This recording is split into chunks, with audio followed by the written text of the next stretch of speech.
반갑습니다. 한 주간 잘 지내셨습니까? 늘 우리의 삶에서 그리스도인으로서 하나님의 은혜를 입어 승리하는 삶들을 다 살아가시기를 주님의 이름으로 축복합니다. 오늘 기도함으로 이사야 강의 두 번째 시간 함께 시작하겠습니다. 함께 기도하시겠습니다. 사랑의 하나님 감사합니다. 오늘도 우리를 말씀 앞에 부르시고 말씀하실 것을 기대합니다. 성령님 오셔서 우리의 마음을 깨닫게 하여 주시고 회개케 하여 주시고 다시 주님의 제자된 삶을 힘있게 살아내는 우리 모두가 되게 하여 주옵소서. 예수님의 이름으로 기도합니다. 아멘. 네, 지난 시간에는 저희가 이사야의 개관을 살펴보면서 전체적인 내용과 또 사상들을 보면서 요약하듯이 진행을 했다면요, 오늘부터는 1장을 시작으로 조금 더 자세하게 살펴보면서 이사야 안에는 좀 많은 굉장히 깊이 있는 하나님의 마음이 담겨져 있고 또 주님의 뜻이 담겨져 있는데, 그 안에 담겨져 있는 하나님의 마음과 뜻을 찾아가 보는 시간을 갖도록 하겠습니다. 오늘은 1장만을 공부하도록 하겠습니다. 왜냐하면 이 이사야서 1장은요, 이사야의 중심 내용과 사상 모두 요약과 같은 1장이기 때문에 이 1장을 잘 이해한다면 이사야 전체 66장을 잘 이해할 수 있고 쉽게 접근할 수가 있습니다. 그래서 오늘 1장 굉장히 중요합니다. 요약과 같은 시간이라고 생각하시고 함께 또 1장을 배워보도록 하겠습니다. 네, 1장입니다. 저희 1장의 제목은 소돔의 관원들아 고모라의 백성들아. 소돔과 고모라에 대한 이야기가 나오기 때문에 1장 어떤 내용인지 한번 보겠습니다. 먼저 1장 1절 말씀에 보면 쭉 이사야에 대한 이야기가 나오다가 아모스의 아들 이사야가 유다와 예루살렘에 관하여 본 계시라, 이 계시라는 말이 나오지요. 이사야서는요, 계시라는 이름이 붙은 책입니다. 이 계시라고 하는 것은 본거예요. 본거. 우리가 이제 이 계시를 영어로 번역을 하면 비전이라고 하죠. 비전이라고 번역이 되어지는 이 계시는 바라본 것입니다. 그러니까 이 무슨 말이냐면 이사야가 본 것을 선포한 것이죠. 그걸 계시라고 얘기합니다. 성경에서는 하나님께서 보여주신 것을 본 자가 선포하는 것, 그게 계시였습니다. 이사야가 임의로 본 것이 아니고요, 하나님이 이사야에게 보여주신 것을 본 것입니다. 이 점이 구약에서 굉장히 중요한 포인트 중에 하나인 거예요. 이 구약의 예언을 이해하는 데 굉장히 중요합니다. 예언이라고 하는 것을 통해서 하나님께서는 이 예언자들에게, 하나님이 선택한 사람들에게 하나님께서 보여주신 것을 너의 생각대로 해석해서, 그게 아니라 내가 보여준 것을 그대로, 본 그대로 말하라, 본 그대로 전하라. 그게 예언자였습니다. 그게 선포자들, 선지자들의 역할이었습니다. 이사야가 지금 그렇게 하는 것이죠. 먼저 하나님이 보여주신 것, 계시하여 보여주신 것을 보고 있는 것입니다. 그래서 이사야가 지금 선포하고 있는 거죠. 나의 말이 아니다, 나의 뜻도 아니다, 하나님께서 나에게 보여주신 것을 나는 선포하였고 하나님께서 보여주신 것을 나는 계시하였다. 이걸 이렇게 말하는 게 바로 이 계시의 중요한 부분이 되는 것입니다. 그러다 보니까 무엇을 보고 무엇을 깨달았는가, 이게 이사야의 전체에 반복되어지는 중요한 주제가 되는 것이겠죠. 백성들도 자신들이 보는 것이 있습니다. 삶을 살아가는 현실들이 있었습니다. 그러니까 자기들이 바라볼 때에 지금의 시대는 어떠한 시대구나, 지금의 시대는 어떻게 살아가야 되겠구나, 이스라엘 백성들도 보는 눈이 있었겠지요. 그런데 하나님이 바라보실 때, 이사야가 볼 때, 하나님이 바라보시는 눈이 이사야의 눈이니까요, 하나님과 이사야가 볼 때 이스라엘 백성들은 눈먼 자들이었다는 것이지요. 보지 못하는 자들이었다는 것이죠.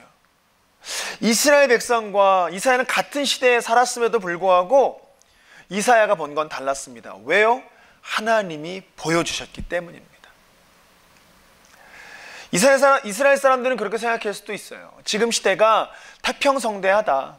어떤 뭐 침입도 없고 어떠한 노력도 없고 그냥 평안하게 살아가는 시대다. 그렇게 여길 수도 있습니다. 그런데 그렇게 여겨졌던 이 시대의 이사야는 가난한 자들을 맷돌질 하듯이 다루는 정치 지도자들을 봤습니다. 또한 정치와 외교, 군사는 그야말로 이익을 추구하기 위해 움직였지만 그로 말미암아 참담한 현실 속에 살아가는, 고통스러움 속에 살아가는 사람들이 현 시대의 모습이라면, 이사야는 또한 그한 반대로 이사야 눈에는 열방이 여호와 산으로 몰려오면서 더 이상 칼과 창이 필요 없는 보습의 나라를 바라봤습니다. 이게 이사야의 눈으로 본 게 아니라 하나님이 이사야에게 보여주셨기 때문에 볼 수 있었던 것이죠. 이사야 2장 4절 말씀입니다. 그가 열방 사이에 판단하시며 많은 백성을 판결하시리니 무리가 그들의 칼을 쳐서 보습을 만들고 그들의 창을 쳐서 낫을 만들 것이며 이 나라와 저 나라가 다시는 칼을 들고 서로 치지 아니하며 다시는 전쟁을 연습하지 아니하리라. 또 하나 이사야가 본 것은 이리와 어린 양이 함께 뛰어노는 평화의 왕국을 봤죠. 이사야 11장 6절부터 9절 말씀입니다. 그때에 이리가 어린 양과 함께 살며 표범이 어린 염소와 함께 누우며 송아지와 어린 사자와 살찐 짐승이 함께 있어 어린아이에게 끌리며 암소와 곰이 함께 먹으며 그것들의 새끼가 함께 엎드리며 사자가 소처럼 풀을 먹을 것이며 8절입니다. 젖 먹는 아이가 독사의 구멍에서 장난하며 젖된 어린아이가 독사의 굴에 손을 넣을 것이라.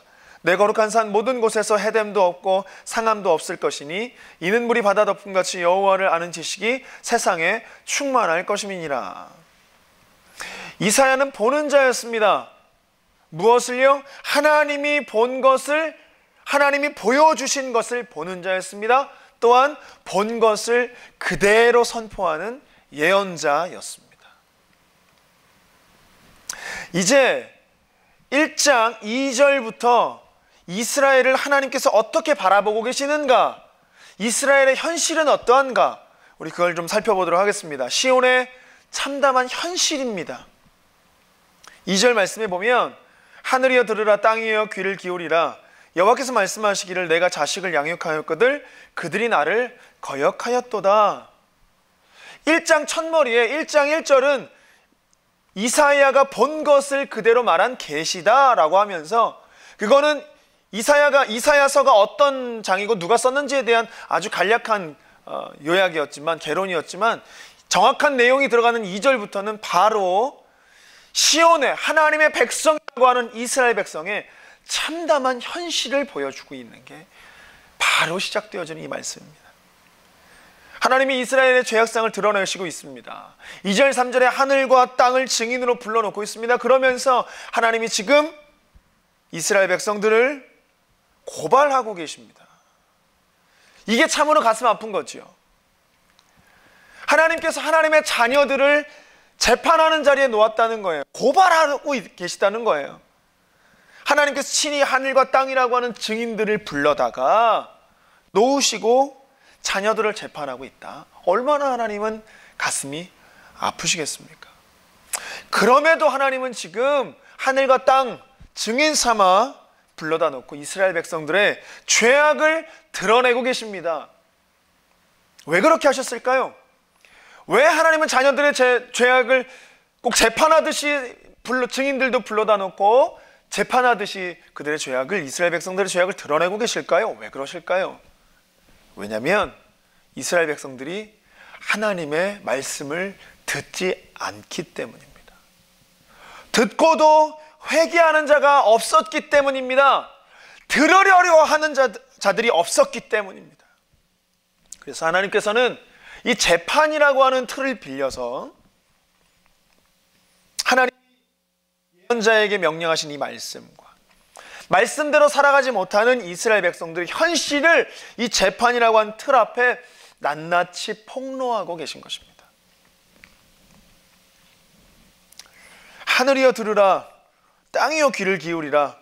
여호와께서 말씀하시기를 내가 자식을 양육하였거늘 그들이 나를 거역하였도다. 하나님은 자식들을 키우고 돌보았는데 그 자식들, 이스라엘 백성들이 하나님을 배반했습니다. 여기 말씀해 보면 이 히브리어는요, 구약의 원어로 써여졌다라고 하는 이 히브리어는요, 동사 안에 인칭과 주어를 다 포함하고 있기 때문에 동사만 사용을 하면 몇 인칭인지, 주어가 누구인지, 1인칭인지 2인칭인지, 내가 주어인지 네가 주어인지, 난지 넌지 그들인지 다 동사 안에 적혀 있습니다. 그런데 특별하게 동사 안에 더하지 않아도 되는 말을 하나를 더했는데 그게 무엇이냐면 여기 말씀을 보면 마지막 후반절에 그들이 나를 거역하였도다. 내가 자식을 양육하였거늘 그들이 라고 하는 게 동사 안에 포함된 인칭이 아니라 그들이 라고 하는 인칭 대명사를 굳이 사용을 하셨어요. 왜 그랬을까요? 그들이 누군지를 정확하게 강조하시기 위한 거죠. 하나님은 하나님의 자녀들을 거두시고 키우시고 돌보셨는데 그들은 하나님을 거역했다라는 거예요. 그래서 이것을 이 인칭대명사대로 좀 적나라하게 직역을 해본다면 내가 자녀들을 키우고 돌봤는데 그런데 그들이 나를 거역했다.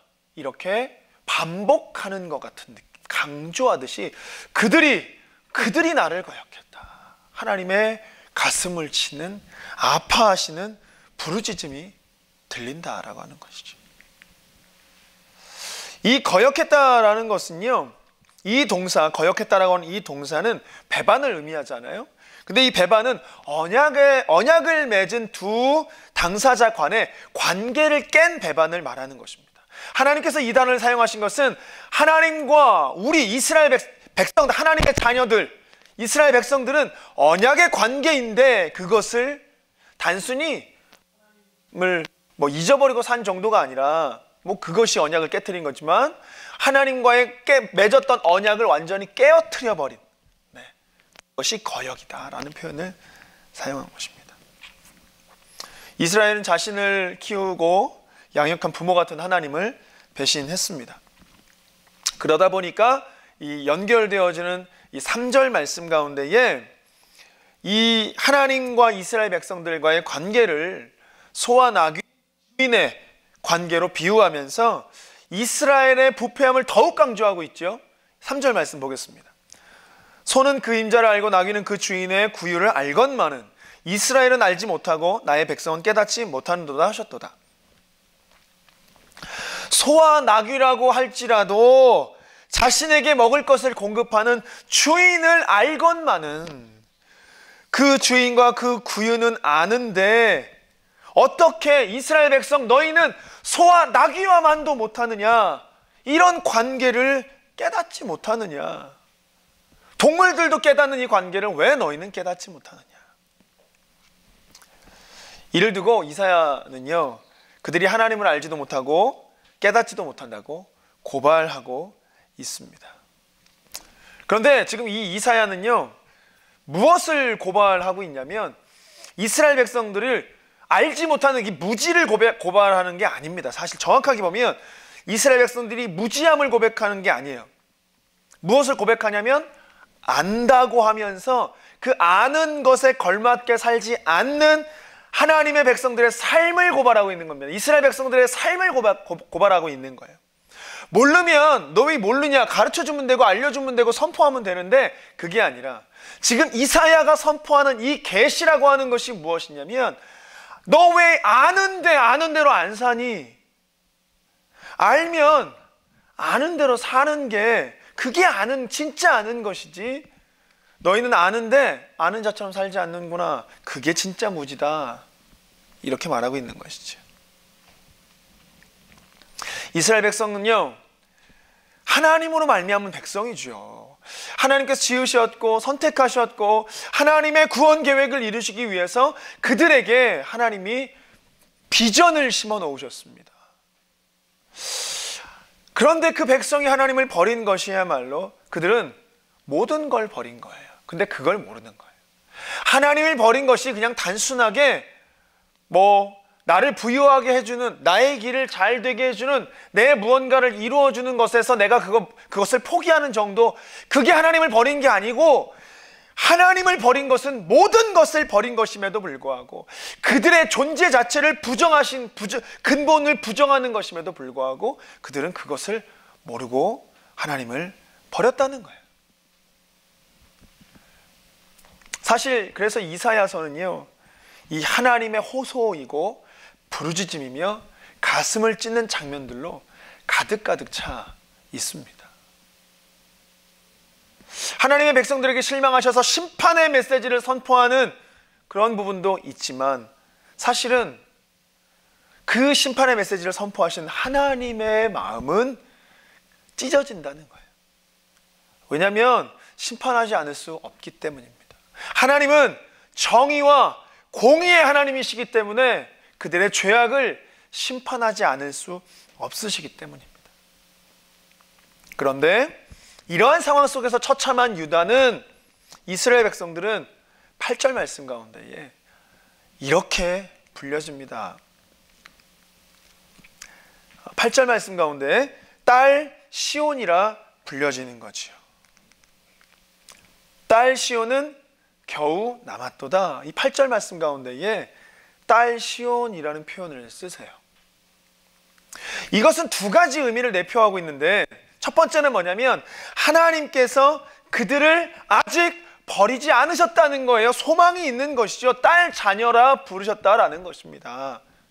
두 번째는 이사야서에서 나오는 시온이라고 하는 의미는 회복된 영광의 나라를 상징하거든요.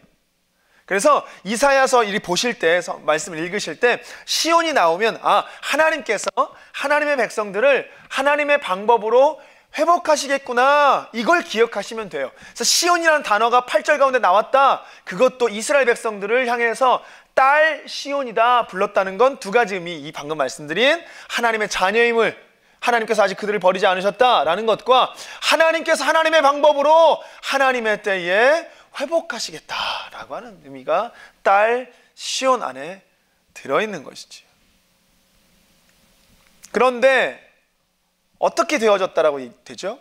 딸 시온은 겨우 남았도다 라고 되어 있어요.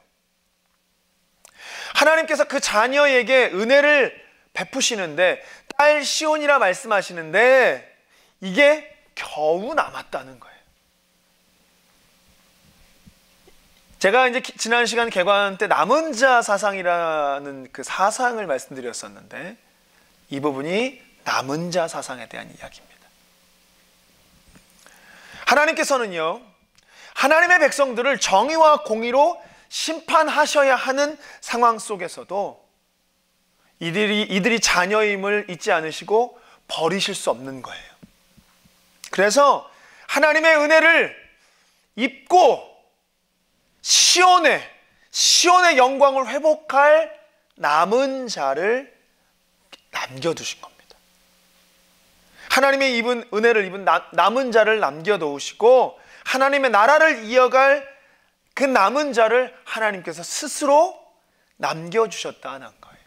겨우 남겨주셨다는 거예요. 이 하나님의 남겨주심이 없으셨다면 이스라엘 백성들, 우리는 잿더미와 같았을 것입니다. 하나님의 이 남겨주심이 없으셨다면 이스라엘 백성들, 우리는 전쟁의 폐허와 전쟁터의 폐허와 같았을 것입니다. 흔적도 없었을 거예요. 그런데 하나님께서 스스로 남겨주셨습니다. 정의와 공의로 심판하시지만 하나님의 속성이신 그 사랑 때문에 남겨주신 거예요. 이와 연결되어진 9절의 말씀을 보면 만군의 여호와께서 우리를 위하여 생존자를 조금 남겨두지 아니하셨다면 우리가 소돔 같고 고모라 같았으리로다 라고 이야기를 하죠. 하나님께서 우리를 위해서 생존자를 조금 남겨주지 않으셨으면 우리 소돔과 고모라와 같았을 거야 라고 이야기를 해요. 근데 이 말씀을 로마서 9장 29절에 그대로 인용하여 쓴 말씀 가운데 본다면 로마서 9장 29절입니다. 또한 이사야가 미리 말한 바 만일 만군의 주께서 우리에게 씨를 남겨두지 아니하셨다면 우리가 소돔과 같이 되고 고모라와 같았으리로다 함과 같으니라. 동일한 말씀이지요. 그런데 이 이사야서 말씀에서는 생존자라고 한 것을 로마서의 말씀에서는 씨라고 표현을 했단 말이에요. 우리에게 씨를 남겨두지 아니하셨다면 씨라고 표현을 하셨어요. 왜 씨라고 표현을 하셨을까요? 그것은요, 이스라엘 백성들, 그들이 생각하지 못하는 씨를 통해서, 하나님의 남겨주신 씨를 통해서 하나님의 새로운 역사가 이어질 것을 로마서는 알고, 사도 바울은 알고 이 로마서를 기록한 것이지. 그 씨가 누구십니까? 바로 다윗의 후손인 예수 그리스도를 말하고 계시다는 거예요. 이 남겨두었다라고 하는 씨가 바로 예수 그리스도를 말하고 있다라는 것이에요. 자, 이 말을 얘기해 본다면 남은 자 사상의 이 남은 자가 누구지요? 하나님께서 우리에게 내가 죽을 수밖에 없는 인생인데 호흡을 조금 남겨두셨다, 그런 의미인가요? 내가 전쟁과 폐허 같은 삶을 살아갈 수밖에 없고 바닥을 길 수밖에 없는데 살아갈 은혜를 조금 남겨주셨다, 그 의미인가요? 아니요. 여기에서 말하는 그 의미도 맞겠지만 여기에서 말하는 이 남은 자, 이 씨앗은 하나님께서 구원 계획 안에 하나님이 이스라엘 백성들 아무도, 죄악 가운데 아무도 알 수 없는 그 이스라엘 백성들 속에 하나님께서 스스로 씨앗을 남겨두신 예수 그리스도를 말하고 계신 거예요. 아무도 그 씨가 누군지 모르고 남겨져 있는 것도 모를 때 하나님께서는 하나님의 백성들 사이에 하나님의 방법과 뜻으로 씨를 남겨두시고 구원 역사를 펼쳐나가신다라는 거. 이게 남은 자 사상입니다. 이게 예수 그리스도를 통한 구원 계획에 담겨져 있는 부분이라는 것이. 하나님께서 그들의 백성을 볼 때 정의와 공의로 심판하셔야 되고 다 노아의 방주 홍수처럼 싹 쓸어버려야 되고 심판하셔야 하는데 하나님의 사랑 때문에 은혜를 베풀어 주셔서 스스로 씨앗을 남기신 그 다윗의 후손인 독생자 예수 그리스도, 예수 그리스도를 죽이시겠다라고 하는 언약이 담긴 말씀이 바로 이사야서, 이 씨앗, 남겨준 씨앗을 말하는 장면인 것입니다. 그런데 이 연결되어진 10절 말씀, 이사야 1장 10절 말씀에 보면요, 조금은 읽다가 이상한 게 있어요. 왜냐하면 9절에서는 마지막 후반절에 우리가 소돔 같고 고모라 같았으리로다 라는 얘기는 우리는 소돔이 아니고 고모라는 아니다 라는 말을 하는 거잖아요. 근데 10절 말씀에 보니까 너희 소돔의 관원들아 여호와의 말씀을 들을지어다, 너희 고모라의 백성아 우리 하나님의 법에 귀를 기울일지어다 라고 말씀하고 있어요. 근데 9절에서는 우리가 하마터면 소돔이 될 뻔했어, 하마터면 고모라가 될 뻔했어, 하나님께서 남겨주시는 그 씨앗, 남은 자가 없었다면 우리는 그렇게 될 뻔했어. 그런데 10절은 너희는 소돔이고 너희는 고모라야, 소돔의 관원이고 너희는 고모라의 백성이야 라고 이야기를 하고 있단 말이죠. 이게 무슨 말인가? 문맥의 의미상 맞지 않는 연결 같습니다. 근데 사실 이 부분이 이사야가 전하고자 하는 메시지가 담겨 있는 거예요. 중심이 담겨 있는 거예요. 하나님께서 남겨주지 않으셨다면 우리는 소돔이고 고모라일 것입니다. 그런데 우리의 진짜 모습은 소돔이잖아요. 내 진짜 모습은 고모라잖아요. 하나님이 남겨주셨지 내 모습은 소돔이고 고모라인 거예요. 하나님의 은혜가 우리에게 흘러서 우리를 소돔으로 고모라로 만들지 않을 것이에요. 그런데 이스라엘 백성은 모른다고요, 그거를. 그러니까 소돔의 모습으로, 소돔의 관원들의 모습으로, 고모라의 백성들의 모습으로 여전히 살아가고 있는 거예요. 하나님의 그 남겨진 은혜를 모르니까, 하나님께서 씨앗을 남겨두시고 우리 가운데 소망을 버리지 않으시는 하나님의 그 마음을 모르니까 소돔의 관원으로, 고모라의 백성으로 그대로 살아가고 있는 거예요, 지금. 이게 현실이라는 거죠. 그게 진짜 이스라엘 백성들의 모습이라는 거죠. 그래서 후발전에 말하고 있는 거예요. 하나님의 법에 귀를 기울여라. 그게 10절 말씀입니다. 하나님이 베푸실 은혜가 있어, 알아. 남겨진 씨앗이 있어, 알아. 그런데 너희가 스스로 돌이키지 않으면, 스스로 죄악을 떠나지 않으면, 스스로 그 자리를 박차고 일어나지 않으면 하나님의 심판은 너희는 피할 수 없어. 이 죽음과 스올의 임함은 빠져나갈 수가 없어. 그러니 스스로 일어나 하나님의 법에 귀를 기울여라.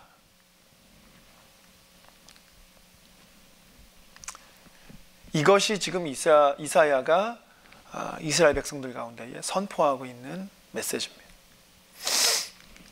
이제 소돔과 고모라의 죄악이 가득한 이스라엘 백성들의 모습을 드러내고 있는 1장 10절과 15절까지의 말씀을 보겠습니다. 10절은 제가 방금 읽었죠.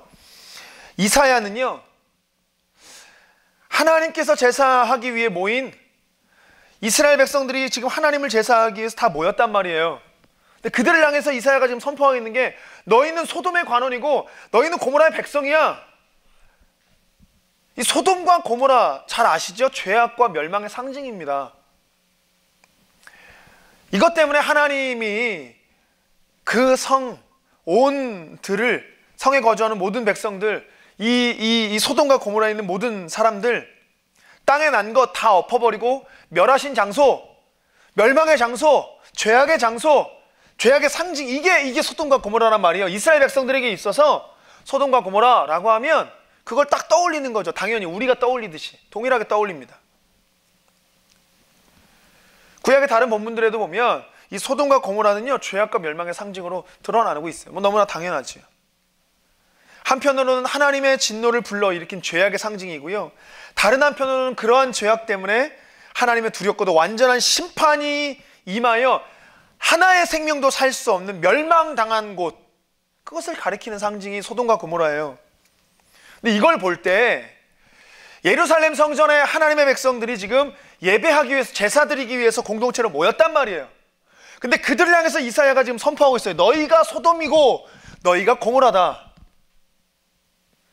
이걸 듣는 이스라엘 백성들이 얼마나 충격을 받았겠어요? 얼마나 분노를 했겠습니까? 지금 저자가 뭐라고 하는 거야?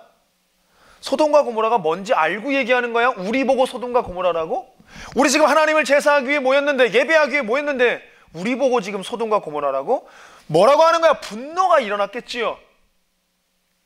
왜 그렇게 이야기를 했을까요?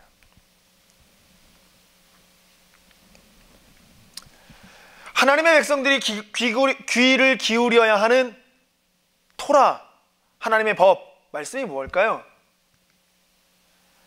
10절 후반절 말씀에 하나님의 법에 귀를 기울여라. 그 법, 그 토라, 그게 무엇일까요?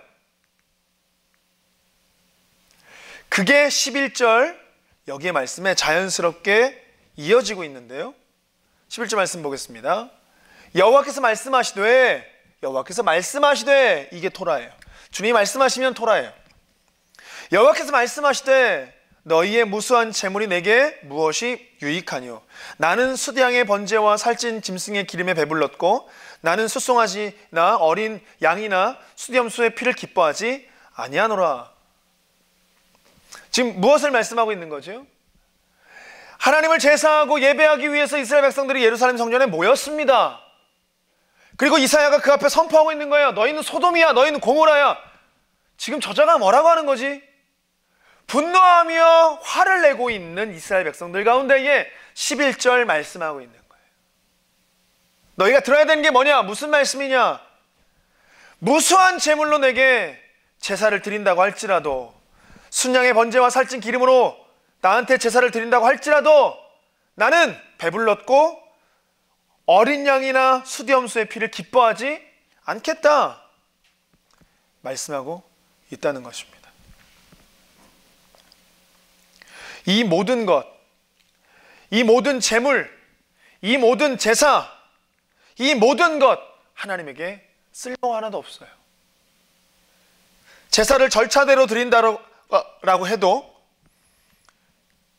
제사를 절차대로 드리고 하나님 앞에 그 양식대로 정식으로 제사를 드린 제의에 맞춰서 제사를 드린 이스라엘은 당연히 그에 맞는 하나님의 그 사죄와 은혜의 선포를 기대했을 거예요. 내가 하나님의 이 절차에 따라서 하나님께서 제정하신 제사를 내가 드렸으니 당연히 은혜의 선포를 기대했을 것입니다. 그런데 그들이 들은 건 하나님의 단호한 거절이셨어요. 더 이상 너희의 제사를 받고 싶지 않다. 더 이상 너희의 제물을 받고 싶지 않다. 이사야에게 있어서 하나님께 드리는 이 예배의 관건은요, 제사 드리는 그 제사의 양이나 질이나 어떤 제물의 순전함이나 혹은 예배를 드리는 자의 진심 어린 그런 마음, 정성, 그게 아니었어요. 그게 아니었습니다. 12절 말씀해 보니까 너희가 내 앞에 보이러 오니 이것을 누가 너희에게 요구하였느냐, 내 마당만 밟을 뿐이니라. 자, 보면요, 모든 이스라엘 백성들은요, 적어도 1년에 3차례, 1년에 3번입니다. 3번 예루살렘 성전으로 올라와 예배를 드려야 했습니다. 제사를 드려야 했지요. 그런데 나올 때 절대로 빈손으로 나와서는 안 돼요. 제물을 가지고 나와야 돼요. 그게 제의예요. 그게 제사의 율법이에요. 근데 12절 말씀해 보니까 너희에게 라고 쓰여 있죠. 이것을 누가 너희에게 요구했느냐, 이 부분이 누가 너희 손에 빈손으로 오지 말고 제물 가지러 오라고 누가 했니? 하나님께 와야 한다는 이 모든 것을 염두에 두고 하나님이 너희에게 요구한 이거 누가 너희한테 그렇게 하라고 했냐? 라고 얘기하신 거예요. 이게 이해가 안 되죠. 왜냐하면 이건 하나님이 제정하신 거거든요. 근데 왜 이걸 누가 너희한테 이렇게 하라고 그랬냐? 라고 말씀하신단 말이에요. 이게 무슨 의미인지 뒷부분을 가서 살펴봐야 하겠습니다. 그런데 이 말씀을 하시면서 뭐라고 얘기하시냐면 내 마당만 밟을 뿐이다, 이렇게 얘기하세요. 이걸 누가 너희한테 요구했니? 너희는 내 마당만 밟을 뿐이야. 나는 너희한테 요구하지 않았어. 그런데 너희가 누가 요구했는지 모르겠지만 너희가 하는 행위대로 한다면 나와 같이 교제하며 만나고 내 은혜를 누리는 제사가 아니라 마당만 밟고 가는 것밖에 안 돼. 이 말을 지금 하고 있는 거죠. 유다 백성들, 이스라엘 백성들은 하나님한테 제물 드리러 나왔다고 생각했지만 하나님이 보시기에 그들은 제사 드리는 나온 이들이 아니었습니다. 그들은 제사 드리러 나오는 이들이 아니라 그들이 드린 제사는 하나님께 사시는 제사가 아닌 것입니다. 그죠? 하나님께서 지금 이스라엘 백성들의 제사 제도를 부정하시는 게 아닌 거예요. 제사, 제물을 부정하시는 게 아닌 거예요. 그게 아니라 하나님이 찾으시는 제물과 제사가 아니라고 말씀하시는 거예요, 지금. 하나님이 기뻐하시는 제사와 제물이 아니라고 말씀하시는 거예요. 그들은 율법의 규정대로 제사를 정성껏 풍성하게 드렸습니다. 율법에 담긴 하나님의 요구에 맞춰서 빈손 들지 않고 나갔습니다. 그럼에도 그들의 제사는 제사가 아니었습니다. 단지 마당만 밟는 행위였다는 것입니다. 이 선포를 들어야 했습니다.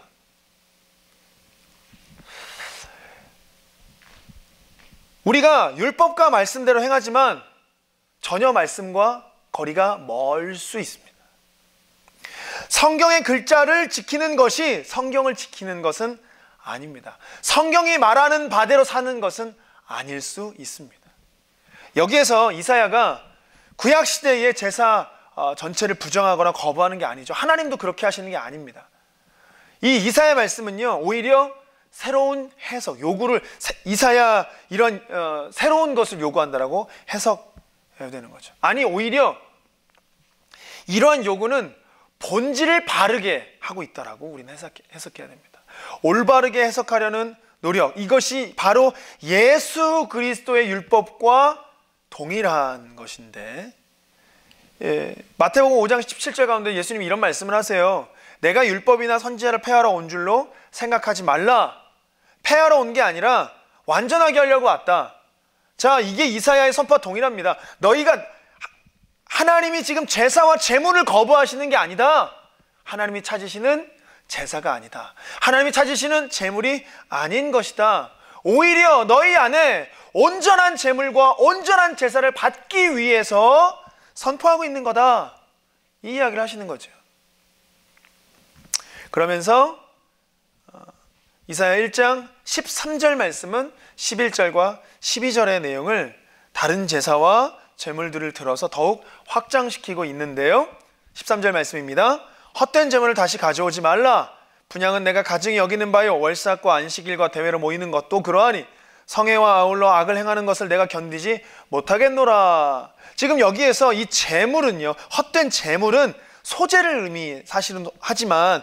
의미하지만 제물을, 모든 제물을 포괄하여 쓰기도 합니다. 그리고 뒤에 나오는 분향이라고 하는 것은 이게 성소 안에서 드려지는 거예요. 자, 이 성막을 우리가 보면요, 이방인의 뜰이 있고요, 그리고 쳐져 있는 그 성막을, 문을, 이 천을 열고 들어가면 그게 이스라엘의 땅의 뜰입니다. 이방인의 뜰은 바뀌고 여긴 유대인의 뜰이 있습니다. 거기가 성소가 되는 거죠. 이방인의 뜰, 유대인의 뜰에서 제사를 드립니다. 그리고 그 안에 또 하나의 막이 또 쳐져 있는데 그곳이 성소이고 지성소가 되는 것입니다.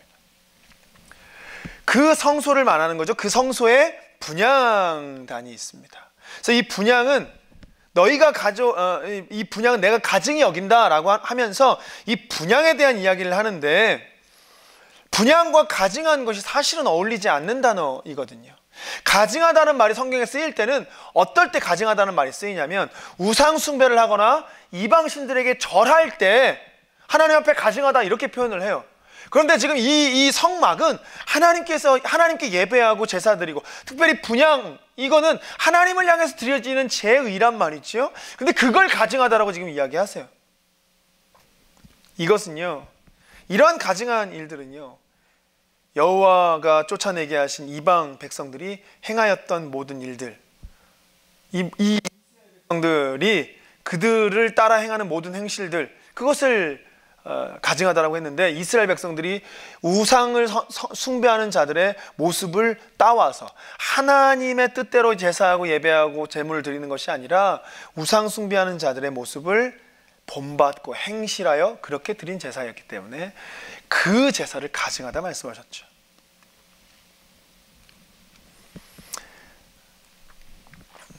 그러므로 하나님이 가증하다고 선언하신 것은요, 우상 숭배와 하나님의 규례를 떠나 불의를 행하는 것. 우상 숭배했으니 가증하다, 맞아요. 하나님을 예배했으면 가증하지 않다, 그게 아닌 거죠. 오늘 말씀 보니까 그렇지 않죠. 무엇이 진짜 가증한 것인가?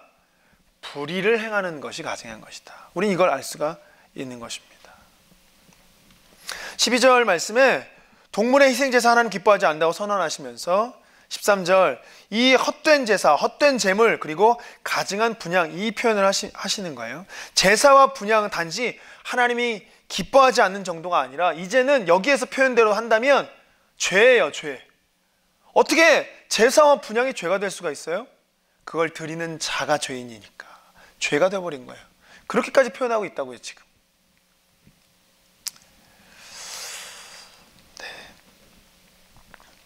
그러면서 우리 이제 14절 말씀 가운데 보면요, 내 마음이 너희의 월삭과 정한 절기를 싫어하나니 그것은 내게 무거운 짐이라 내가 지기에 곤비하였느니라. 여기에서 이 규정에 따라서 정한 절기, 월삭과 정한 절기라고 하는 이 부분을 보면, 규정에 따라 드려지는 이 절기들, 월삭들, 안식일들, 이것도 하나님이 말씀하시면서 이것 또한 우상숭배다. 우상숭배하는 것만 우상숭배가 아니라고 말씀하고 계시지요. 여호와의 이름으로 드려지는 이 절기도, 지켜지는 절기도 우상숭배와 우상숭배 제약과 동일하게 지금 선포되어지는 걸 듣고 있는 거예요, 이스라엘 백성들이. 또한 15절 말씀 가운데 기도까지도 그렇게 언급되고 있는데, 너희가 손을 펼 때 내가 너의 눈을 너희에게서 가리고 너희가 많이 기도할지라도 내가 듣지 아니하리니 이는 너희의 손에 피가 가득함이라. 손을 뻗어 기도하는 자세까지도 이야기를 해요. 자, 여기까지 우리가 본다면 이게 과연 이스라엘 백성들에게만 하는 말씀일까요? 이스라엘 백성들은 1년에 3번 예루살렘 성전에 모여서 손에 빈손 들지 않고 하나님께 제물을 드리기 위해 제물을 가지고 와서 하나님 앞에 제사를 하나님의 이 제사의 율법과 규율에 맞춰서 정성껏 제사를 드렸는데, 그리고 그 앞에 복을 달라, 은혜를 달라 두 손 벌려 기도하였는데 하나님 말씀하시는 거예요. 그 모든 것이 다 가증하다. 그 모든 것이 다 우상 숭배다. 이게 과연 이스라엘 백성들에게만 하는 말씀일까요? 우리가 드리는 지금의 예배는, 내가 지금 드리고 있는 예물은, 내가 드리고 있는 이 기도는 하나님이 정말 받고자 하시는, 하나님이 정말 찾으시는 제물이며 제사이며 예배이며 기도일까? 사실 우리가 이 말씀을 통해서 우리는 나를 점검해야 됩니다. 이 말씀은 이사야가 이스라엘 백성들에게 선포한 말씀이지만 이 말씀을 듣는 우리의 나에게 선포하는 말씀이다 라고 우리는 들어야 하는 것이죠. 이제까지의 내용들을, 이제 15절까지의 이 내용들을 16절과 이제 긴밀하게 연결시키며 이렇게 이야기를 합니다. 너희는 스스로 씻으며 스스로 깨끗하게 하여 내 목전에서 너희 악한 행실을 버리며 행악을 그치라. 자, 이제 우리는 윤곽이 드러났습니다. 이사야가 선포하고 있는 이 말씀이 무엇인가? 들어야 하는 하나님의 말씀, 법, 토라가 무엇인가? 나와 있죠. 너희의 손을 깨끗이 하지 않고 악을 행한 그 손으로 피 묻은 손으로 와서 제물을 드리고 제사를 드리고 기도한들, 행실이 더러운데 피 묻은 손으로 와서 제사하면 내가 그걸 받겠느냐? 가증하다, 가증하다, 가증하다. 하나님이 지금 말씀하시는 것은 행실입니다. 행실은 삶과 연결됩니다. 삶에서 하나님의 뜻대로 그리스도인으로서 은혜를 입은 자로서 살아가지 않으면서 너희가 은혜를 입기를 원하냐? 작은 자에게 짓밟힐 수밖에 없는 약자들에게 사랑을 주고 손을 내밀고 그들을 품고 그들을 하나님의 사랑으로 거두고 입히고 먹이지 않았으면서 너희가 어찌 나에게 은혜를 구하느냐? 행실에 대한 이야기를 하는 것입니다. 그러면서 16절 말씀부터 정의를 구하면 깨끗해질 수 있다. 너희가 너희의 삶 가운데에서 정의를 실현하며 살면 너희는 깨끗하게 살 수 있다. 그렇게 깨끗하게 살아가는 자들의 제사와 제물은 나는 받는다. 아니, 그렇게 깨끗하게 살아가는 그 삶이 제물이며 그렇게 깨끗하게 살아가는 그 삶이, 정의를 실현하며 살아가는 삶이 제사로 나는 받는 것이다. 정성껏 제물을 준비하고 제의에 맞춰서 제사를 드리는 그것을 받는 것이 아니다. 이렇게 이야기를 하는 것이죠. 그러면서 16절, 17절 연결해서 말씀을 하시는 거지요. 이 16절, 17절의 연결의 말씀을 우리가 좀 보면 16절 다시 한번 읽어보겠습니다. 너희는 스스로 씻으며 스스로 깨끗하게 하여 내 목전에서 너희 악한 행실을 버리며 행악을 그치고 행악을 배우며 정의를 구하며 학대받는 자를 도와주며 고아를 위하여 신원하며 과부를 위하여 변호하라 하셨느니라. 이게 지금 삶의 정결함이라는 거예요. 이 씻다라는 표현을 통해서 우리가 삶에서 어떻게 살아야 하는지, 정결함을 가지고 어떻게 살아야 하는지 너무나 잘 명확하게 말하고 있지요. 삶에서 정결하게 되라. 삶에서 돌이켜라. 너희가 돌봐야 할 자들을 돌봐라. 정의를 구하고 선을 배우고 학대받는 자를 도와주고 고아를 위해서 신원하고 과부를 위해서 변호해라. 하나님은 이걸 제사라고 말하신다는 거예요. 그러면서 이 17절 말씀, 선행을 배우며 정의를 구하며 라고 하는 이 정의를 구하다 라고 하는 구하다는 의미는 뭐냐면 추구하다, 찾다라는 거예요. 찾다. 내가 찾아야 되는 거죠. 잃어버린 것을 물건을 다 들어서라도, 작은 물건을 잃어버렸을 때 소파를 들어서라도, 온 집을 다 뒤져서라도 찾는 것, 그렇게 찾는 것을 말하는 거죠. 정의를 찾아라.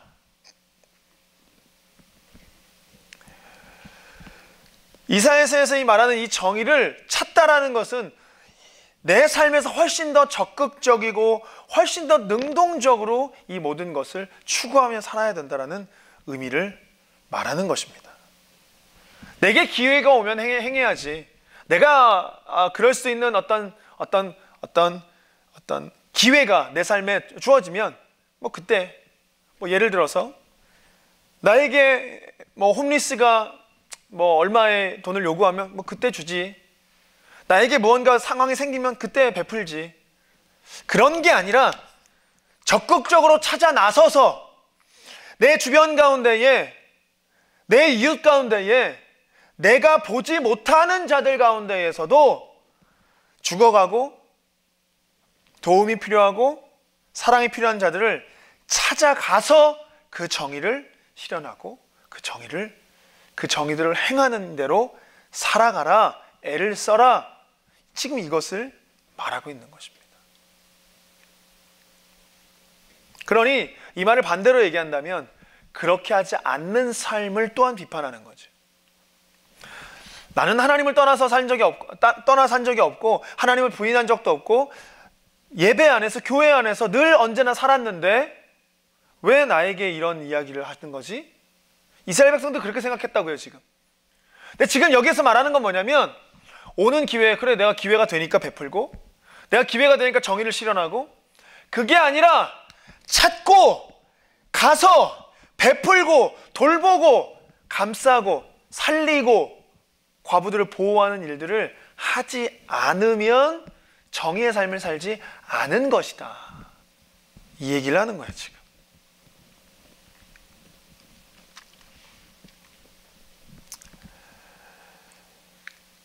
그러면서 이제 19절 말씀 가운데에 18절 19절 말씀인데 19절을 먼저 보면 너희가 즐겨 순종하면 땅의 아름다운 소산을 먹을 것이요. 18절 너희의 죄가 주홍 같을지라도 눈과 같이 희어질 것이다.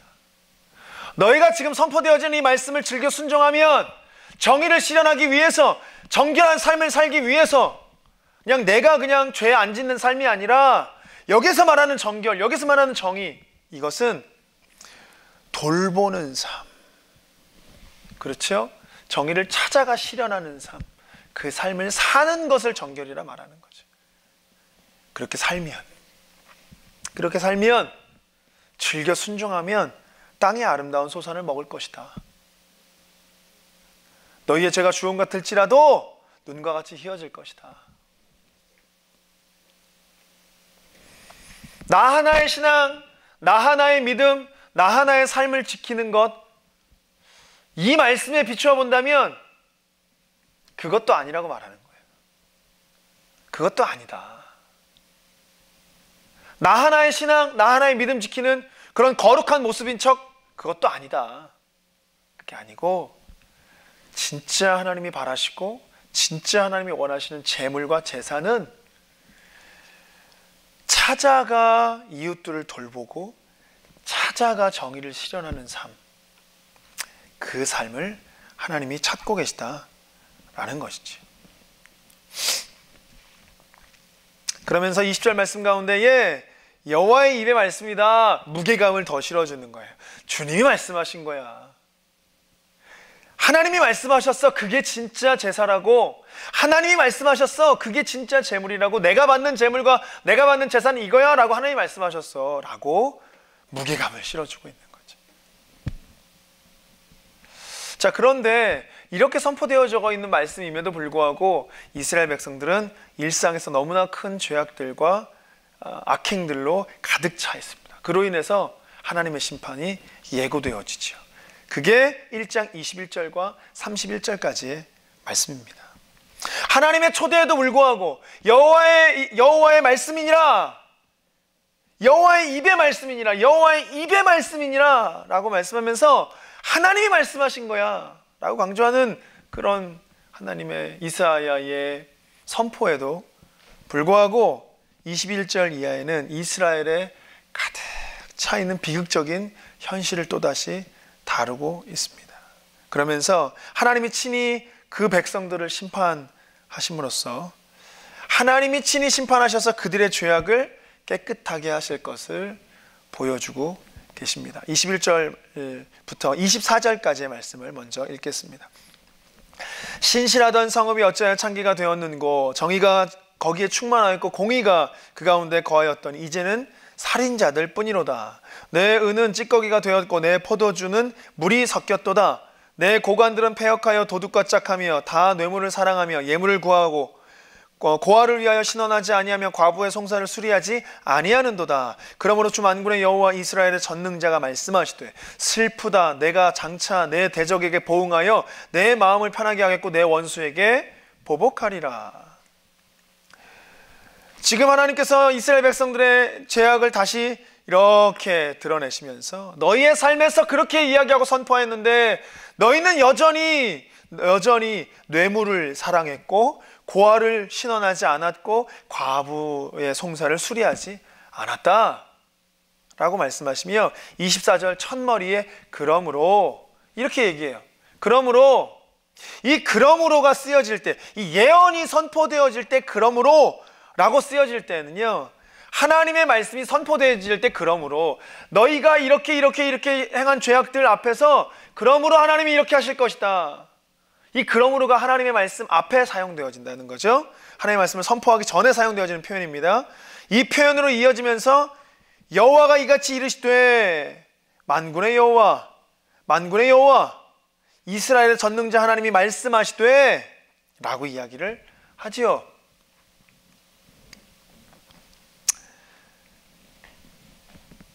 그러면서 이 하나님께서 하나님의 말씀을 선포하시는 그 말씀의 내용이 정말로 슬픕니다. 뭐라고 얘기하냐면 24절 마지막에 전능하신 자가 말씀하시되 슬프다. 내가 장차 내 대적에게 보응하여 내 마음을 편하게 하겠고 내 원수에게 보복하리라. 가슴 아픈 일이죠. 가슴 아픈 일입니다. 하나님께서 친히 하나님의 백성들을 하나님의 죄악 가운데에서 심판하시고 그들의 모든 죄악으로 말미암아 정의와 공의를 실현하시겠다라고 하는 선포신 거예요.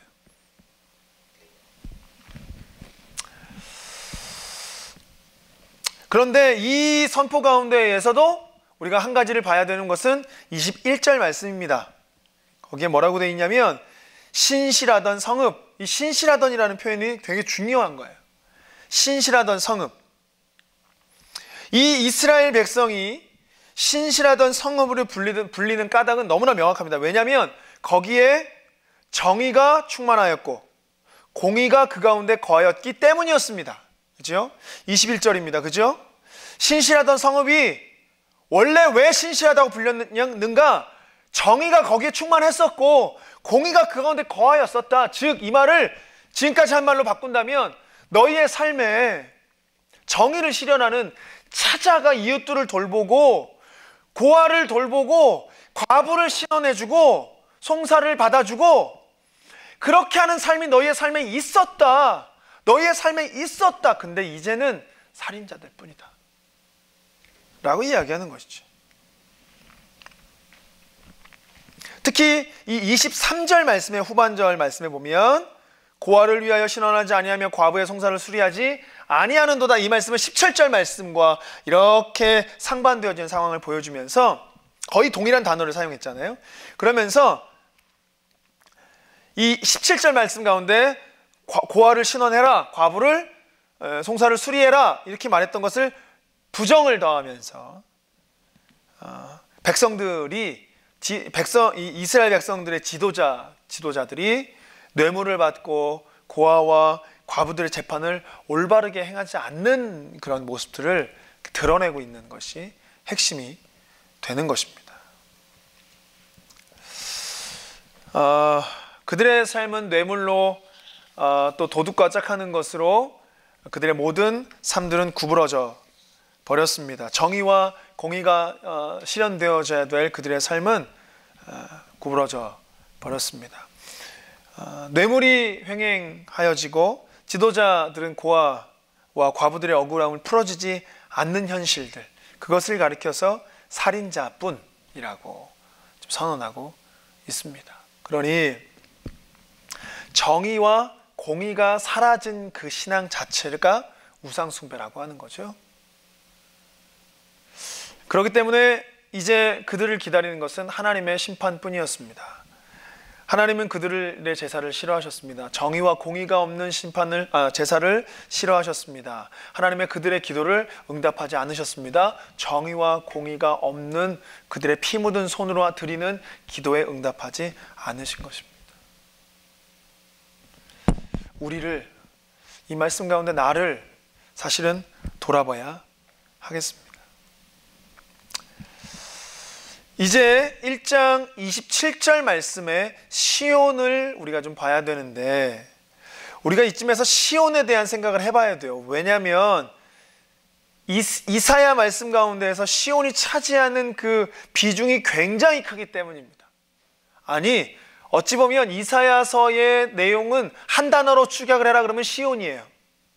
그 시온의 의미가 무엇인가, 이걸 우리가 봐야 되는 것이지요. 27절 말씀입니다. 시온은 정의로 구속함을 받고 그 돌아온 자들은 공의로 구속함을 받으리라. 자, 원래 시온이라고 하는 그 장소를 우리가 생각해 보겠습니다. 예루살렘에 있는 한 장소를 가리키는 평범한 지명이잖아요. 다윗이 유다 지파의 왕이 되었을 때에 그 유다 지파의 도성은 헤브론이라는 곳이었어요. 근데 이제 이 헤브론은요, 약속의 조상들, 그렇죠? 아브라함과 이삭과 야곱과 조상들과 관련이 있는 아주 중요한 성읍이잖아요. 유다 지파의 갈렙과도 관련이 있기도 하죠. 근데 이제 사울이 죽은 후에 이제 다윗이 남북의 전체의 이스라엘 전체 전역에 왕이 되고 난 다음에, 그렇게 다윗이 기름 부으심, 세 번째 기름 부으심을 받고 이스라엘 전체 왕이 되고 난 다음에 다윗이 한 게 있어요. 그게 뭐냐면 유다 지파의 중심이었던 헤브론, 그 수도가 좀 이 통일 왕국의 수도로 적절하지 않다라고 판단을 한 것이지요. 그래서 다윗이 여부스에게 있는 예루살렘을 빼앗아서 그 안에 있는 시온산성, 시온성이라고 하는 것을 다윗성으로 불리게 되었습니다. 그 시온성, 그죠? 이를 통해서 시온, 이 예루살렘은 통일 왕국, 통일 이스라엘의 수도가 되어졌고, 정치적으로서 굉장히 그 시온이라고 하는 예루살렘이라고 하는 곳이 지위가 굉장히 격상이 된 장소가 바로 시온이라고 하는 장소입니다. 그리고 아울러 다윗의 법궤가 예루살렘에 모셔온 사건, 그죠? 이 시온에 모셔온 사건, 이 법궤가 시온의 중심, 예루살렘 중심에 왔다라고 하는 것이 굉장히 또한 시온을 상징하는 부분이 되겠습니다. 그래서 시온에 이 법궤가 안치됨으로써 그곳이 하나님의 도성이 된 거예요. 시온이라고 하는 곳이. 결국 이 다윗 이래 시온은요, 한편으로는 다윗이 중심 도시로, 수도로 삼은 도성이 되었지만, 하나님에게 있어서는 하나님의 도성, 하나님은 하나님의 도성 시온을 견고하게 지키고 세우셨다는 거예요. 그래서 하나님 편에서는 그 누구도 시온을 침범하거나 빼앗을 수 없는 도성으로 세우시겠다 약속하는 의미가, 이제는 상징적인 곳이 된 거예요. 시온이라고 하는 것이. 시온이 안전한 것은요, 하나님께서 약속하신 그 언약은 회복하는 나라, 영광의 나라의 회복, 이것은, 이 약속은요 시온 자체에 무언가가 지니고 있기 때문이 아닙니다. 전적으로 인간의 왕, 그러니까 다윗의 통치가 하나님의 통치를 대행할 때, 다윗이 하나님의 주권 아래에서 이스라엘 백성들을 다스리고 통치할 때에 그가 세웠던 수도 시온이 하나님께서 세우신 영역이 되어지고, 또한 하나님의 영원한 불가침 장소가 되는 거예요. 그 누구도 침범할 수 없는 장소의 상징적 의미가 되었다라는 것이. 그래서 이후의 왕들을 평가할 때 사용되어지는 다윗과 같이 행하여, 이것은요 사실 아주 본질적일 수밖에 없는 것이 되겠습니다. 다윗과 같이 행해야 시온이 영원하기 때문입니다. 다윗과 같이 행해야 하나님의 뜻대로 이스라엘 백성들을 다스리는 그런 왕이 되어야, 그래야만 시온이 영원할 수 있기 때문에 다윗과 같이 행해야 한다라는 것이 왕들에게 전해오는 이야기였겠죠. 그렇지만 이후 유다의 역사는요, 이 시온의 영원함과 불가침성에 대해서 착각하는 역사였습니다. 이 이스라엘 백성들은 시온에 대한 평화를 착각하고 있었습니다. 이 다윗 왕의 통치가 하나님의 통치를, 왕의 통치, 다윗 왕의 통치가 하나님의 통치를 따를 때에 이 시온이 영원했던 것인데, 그들은 착각했던 거죠. 이스라엘 백성들은 착각했던 것입니다. 시온은 그저 이 다윗 왕국의 수도, 언제라도 사실은 무너질 수 있었던 거예요, 장소적인 개념으로. 그런데 다윗이 하나님의 통치를 그대로 따랐기 때문에 이 시온이 영원했던 것이지요. 이스라엘 백성들은 이것을 착각하고 시온이라는 것 자체가 영원할 것이라고 생각을 했다는 것이에요. 그 개념 가운데서 제사를 드리고 제의를 드리고 예의를 갖추어서, 율법을 갖추어서 규례를 따라서 제사를 드리면 하나님 받으실 거라고 생각을 하신 거죠. 근데 그게 아닌 것입니다. 하나님의 통치를 따르지 않는 시온도 아무런 의미가 없는 거예요. 하나님의 통치를 따르지 않는 이스라엘 백성들의 제사, 예배, 제물, 아무런 의미가 없는 거예요. 그래서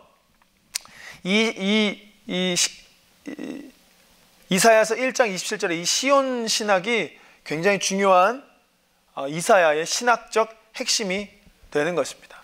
여호와의 하나님의 통치를 따를 때의 영원한 시온, 이게 지금 시온 신학이라고 하는 것이죠. 그래서 1장 26절 앞절의 말씀을 보면, 내가 내 재판관들을 처음과 같이 내 모사들을 본래와 같이 회복할 것이라. 그리한 후에 내가 의의 성읍이라 신실한 고리라 불리라 하셨느니라. 시온이라고 하는 원래의 그 예전의 정의와 공의가 실현되어졌었던 그 장소를 하나님께서 친히 회복하시겠다 말씀하십니다. 그런데 이것은 계속 말씀드리지만 이스라엘의 현실 앞에서, 이스라엘의 상황에서는 하나님이 너희들을 보면 내가 그렇게 하겠다, 이게 아니라 나의 뜻대로 너희를 멸망시키지 않고 나의 뜻대로 내가 회복하겠다라는 것이고, 그러나 이스라엘 백성들의 현실은 멸망의 현실이었습니다. 그게 28절부터 32절 말씀까지 잘 나와 있지요. 28절 읽습니다. 그러나 패역한 자와 죄인은 함께 패망하고 여호와를 버린 자도 멸망할 것이라. 너희가 기뻐하던 상수리 나무로 말미암아 너희가 부끄러움을 당할 것이요 너희가 택한 동산으로 말미암아 수치를 당할 것이며, 너희는 잎사귀 마른 상수리 나무 같을 것이요 물 없는 동산 같으리니, 강한 자는 사모라기 같고 그의 행위는 불티 같아서 함께 탈 것이나 끌 사람이 없으리라. 지금 이스라엘 백성들의 멸망을 하나님께서 선포하고 계시면서, 내가 너희를 회복하고 시온을 회복하여 정의와 공의가 일어났던 때로 회복하겠지만, 너희가 스스로 일으켜, 스스로 돌이켜, 스스로 그 죄의 자리에서 벗어나 내 말에 기울여 모든 정의와 공의의 삶으로, 행실로 피 묻은 손을 깨끗하게 하고 살아낸다면 그 회복이 너희의 것이 되겠지만, 그러나 그렇지 않고 여전히 너희의 삶대로 살아간다면 너희는 이 말씀과 같이 멸망당하는 삶을 살아갈 것이다 라고 말씀하십니다. 결론적으로 말씀드리면 이사야 1장은요, 이사야 전체를 대표하고 있습니다. 1장은 저희가 함께 읽으면서 봤던 것처럼 꼭 이렇게 재판하는 소송의 형식을 띠고 있지요. 그렇게 시작이 되어집니다. 그리고 1장은요, 그들의 이스라엘 백성들의 참상에 대한 폭로, 그리고 돌이킴에 대한 촉구, 그러다 거역한 이들에 대한 임할 심판이 내용이 담겨져 있는 게 이사야서 1장의 말씀입니다. 우리를 향한 하나님의 사랑과 그 사랑의 표현인 이 그리스도의 피, 이것이 우리가 하나님의 은혜를 입은 자들, 하나님께서 남겨두신 씨앗, 이 남은 자 사상, 그게 바로 예수 그리스도라는 것을 기억하면서 하나님이 여전히 우리의 삶에 씨름하고 계시고, 하나님이 여전히 우리의 삶 가운데에서 촉구하고 계시고 요구하시는 것이 무엇인지 살펴보는 시간이었습니다. 하나님의 말씀을 믿는다라고 하는 것은 하나님의 말씀에 귀를 기울인다라는 것입니다.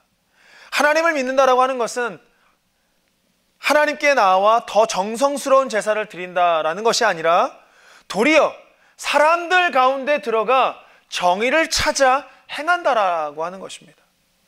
그럴 때 하나님과의 관계가 올바라지는 것이고 하나님의 구속을 내가 경험할 수 있다는 것이지요.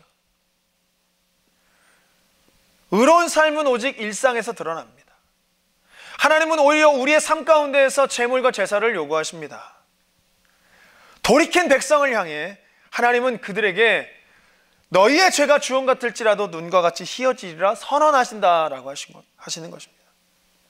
죄인일지라도요, 가던 길에서 돌이켜 고아와 과부의 억울함을 풀어주고 정의를 찾아 행하는 이들을 하나님은 언제든지 용서하시고 생명과 회복과 구원을 약속하여 주신다라고 하는 것이죠. 다시 말해서 정의로운 삶이야말로, 정의로운 삶을 찾아 행하는 그 삶이야말로 하나님과 맺는 올바른 관계의 핵심인 것입니다. 이를 생각할 때요, 이사야 1장은요, 이사야 1장부터 39장만이 아니라 66장 전체를 담아내는 본문이다라고 우리는 말할 수 있겠습니다. 여기까지 1장을 살펴보았습니다. 하나님이 말씀하신 귀한 말씀들을 마음 가운데 많이 깨달으셨나요? 네, 우리 다음 시간에는 2장 세 번째 시간으로 또 말씀을 연결할 것인데요, 하나님께서 한 절 한 절의 말씀을 통해서 우리에게 하시는 말씀들을 깨달아 또한 그것이 내 삶에서 행해지는, 삶을 요구하시는 하나님 앞에 행해지는 삶을 온전하게 살아가시는 우리 사랑하는 모든 남가주 사랑의 교회 성도님들 되시기를 축복합니다. 우리 기도함으로 마치겠습니다. 하나님 감사합니다. 오늘도 우리 이사야서 1장의 말씀을 보면서 하나님이 나에게 말씀하시는 그 요구가 무엇인지, 내가 어떠한 삶을 사는 것이 정말 공의롭고 정의로운 삶이며 하나님께서 원하시는 제물이며 제사인지를 다시 한번 깨닫는 시간으로 우리를 인도하시니 감사합니다.